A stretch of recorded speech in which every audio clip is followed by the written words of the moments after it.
here.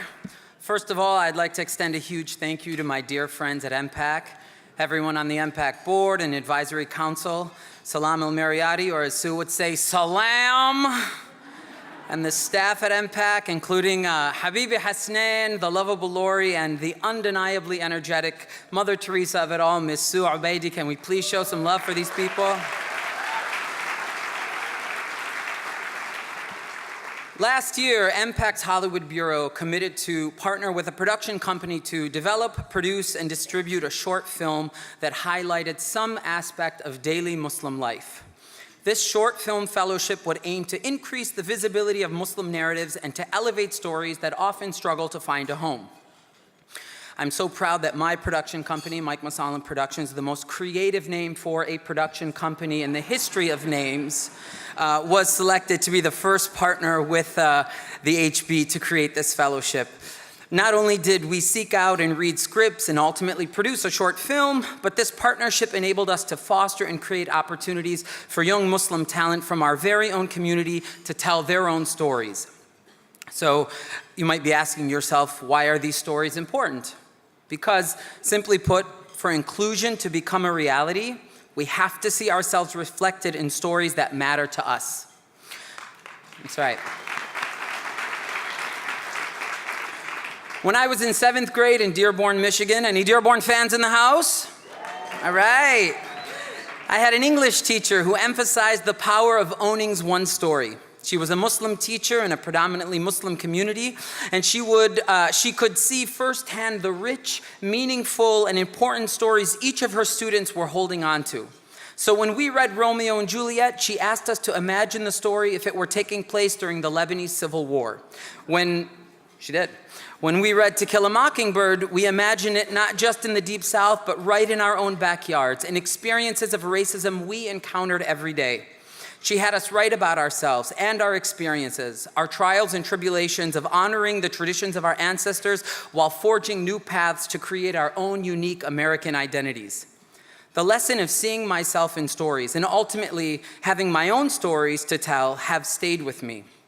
Now, as a nearly 40-year-old man who has made a career out of telling stories, some my own, some of strangers, I know the importance of owning story and shaping one's own narrative. Trust me when I tell you that storytelling, whether as a director, a writer, a producer, or an actor, is a viable option and a satisfying way of life. When we opened this fellowship to submissions, we received nearly 60 scripts. We selected a beautiful story about brotherhood, self-acceptance, and standing up for what is right, even if it means standing out on a limb all by yourself. That story is called Ubuntu, and I'd like to invite the cast and crew to join me on stage to be acknowledged.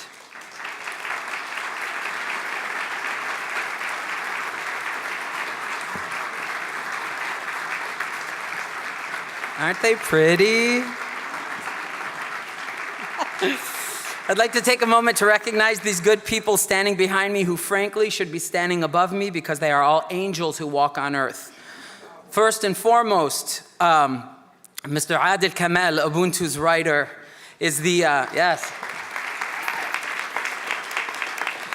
winner of MPAC Hollywood Bureau's first short film fellowship for screenwriters. Hear me now, my friends. Remember his name. Learn how to say it. He will be telling powerful stories and shaping narratives for a very long time. And the best part, he is a Class A guy. Where are Adel's parents? Are they here? Alf Mabruk, job well done. Wonderful human. After selecting Adel's script, MPAC really encouraged us to seek out a female director, a true testament to their efforts of inclusion and equality. We're so glad they did because it led us to our fearless leader, Ms. Aqsa Altaf. When we first sat with Aqsa, her calming disposition complemented her laser-sharp vision that really made her stand out. Watching her seamlessly navigate the set and the actors and the challenges of physical production, again, made me so excited for the future of this industry. Young Muslims at the helm, succeeding, working together. It was very inspiring. Also, Ubuntu would never have been made without the tireless work of our lead producer, Ms. Sarah Bazzi, alongside producers Alex Lamsos and Maha Shahlawi, And bookending the process were producer Seth Howard helping to develop and shape the script, and producer Davin Michaels leading the post-production process. Give them all a hand. So just after a few months of development, production, and post-production, we're now ready to begin sharing Ubuntu with the world, alhamdulillah. We will soon start submitting the film to world-class film festivals like Sundance, South by Southwest, and Cannes, just to name a few. So please pray for us that we can share this beautiful film with as many as possible. Standing here in a room with members of the industry and with many Muslims, many of whom have kids and many of whom want those kids to be doctors, lawyers, or engineers, let me say this to you. Just trust me. Trust the power of the storyteller. Trust that the storyteller is going to have the tools to combat all the hardships we as a Muslim community will face. The storyteller will have the fearlessness to express the wrong, to have the voice to shape and reshape again the narrative as it should be. Let no one speak for us. Let us speak for ourselves. Let us empower and uphold those who have the courage to do so.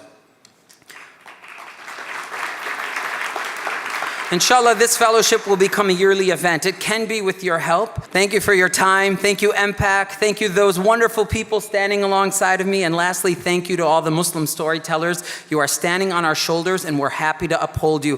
Assalamu alaikum. Have a great evening. And remember, Sue, winter is coming. Thank you.